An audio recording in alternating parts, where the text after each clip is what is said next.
Homemade style meat, a simple and delicious recipe. I start by placing about 4.5 pounds of meat in the pressure cooker. Mix very well so it settles in and absorbs the seasoning. Now we're going to season the meat with a lot of flavor. Add 1 tablespoon of garlic paste. I also add about 1/3 of an ounce of meat seasoning. Mix in 1 tablespoon of paprika-based coloring, plus 1 teaspoon of salt and 1 large chopped onion. Now add about 2 cups of water, just enough to cover the meat. If needed, you can add more during cooking. Mix again so the seasoning spreads evenly. All the meat should be well coated. Once mixed, we close the cooker and bring it to the stove to cook under pressure. The cooking time depends on the type of meat you use. In this case, I'll cook it for 15 minutes. The time's up, let's open the pot. I release the pressure carefully before opening. Now I remove part of the cooked meat.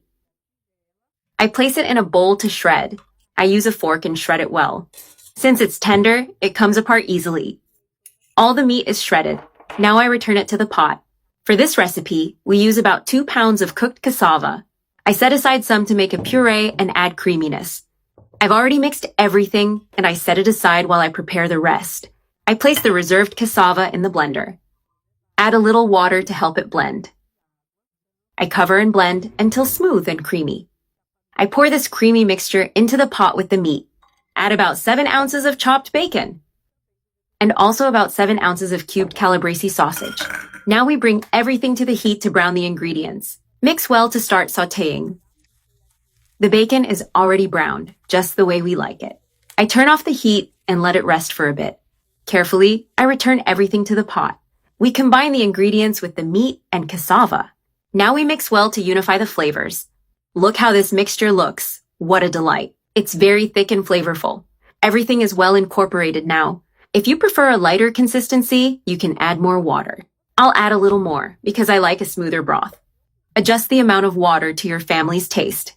The more water, the lighter and more plentiful the broth will be. And look at that. What a wonderful dish. A thick but creamy and flavorful stew. It already looks good enough to eat, but it's not ready yet. Let's heat it up a bit more. I turn the heat back on to bring it to a boil. It's a bit thick, so add more water.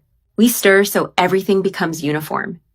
It's important to stir so it doesn't stick to the bottom.